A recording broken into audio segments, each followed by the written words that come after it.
جب دونوں باپ بیٹا اس حکم پر عمل کرنے کے لیے تیار ہو گئے اور باپ نے بیٹے کو زمین پر لٹا دیا،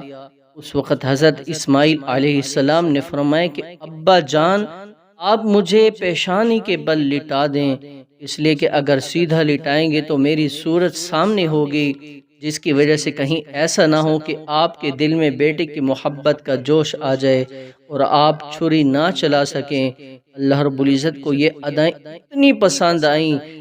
پسند آئی کہ اللہ رب العزت نے ان اداؤں کا ذکر قرآن کریم میں بھی فرما دیا۔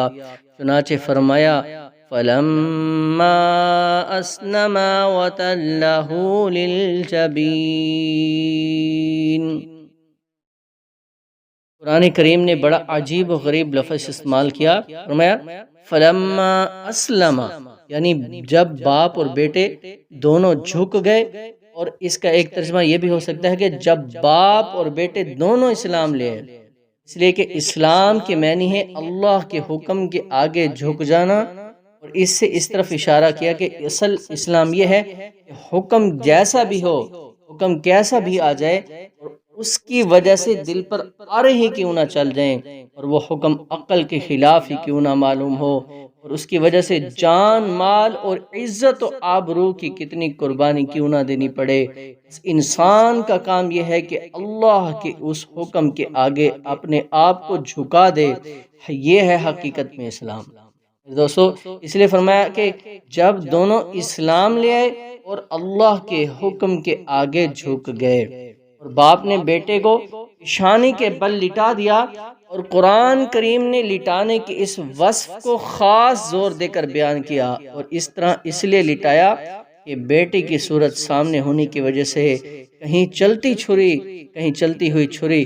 رک نہ جائے، اس لیے پیشانی کے بل لٹا دیا۔ روایتوں میں آتا ہے کہ جب حضرت ابراہیم علیہ السلام اپنے بیٹے کو لٹانے لگے، حضرت اسماعیل علیہ السلام نے فرمایا ابا جان، آپ مجھے ذبح تو کر رہے ہیں، ایک کام یہ کر لیجئے، میرے کپڑے اچھی طرح سمیٹ لیجئے، اس لیے جب میں ذبح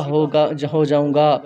تو فطرتی طور پر تڑپوں گا، ہو سکتا ہے کہ خون کے چھینٹے دور تک جائیں، اور اس کی وجہ سے میرے کپڑے جگہ جگہ سے خون میں لت پت ہو جائیں، اور پھر میری اماں، میری والدہ جب میرے کپڑوں کو دیکھیں گی تو ان کو بہت ملال ہوگا، اس لیے آپ میرے کپڑوں کو اچھی طرح سمیٹ لیں۔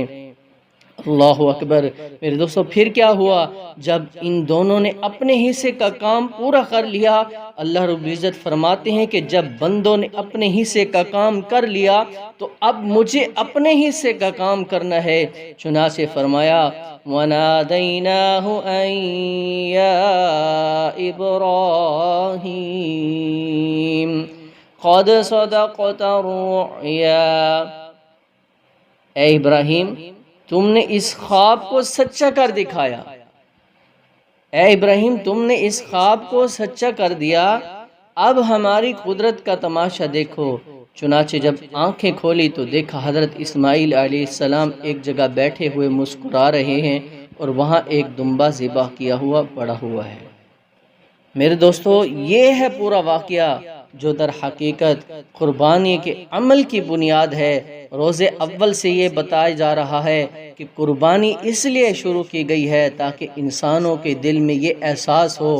یہ علم اور یہ معرفت پیدا ہو کہ اللہ رب العزت کا حکم ہر چیز پر فوقیت رکھتا ہے، اور دین در حقیقت اتباع کا نام ہے، اور جب حکم آ جائے تو پھر عقلی گھوڑے دوڑانے کا موقع نہیں، حکمتیں اور مصلحتیں تلاش کرنے کا موقع نہیں۔ اللہ پاک ہمیں عمل کی توفیق عطا فرمائے۔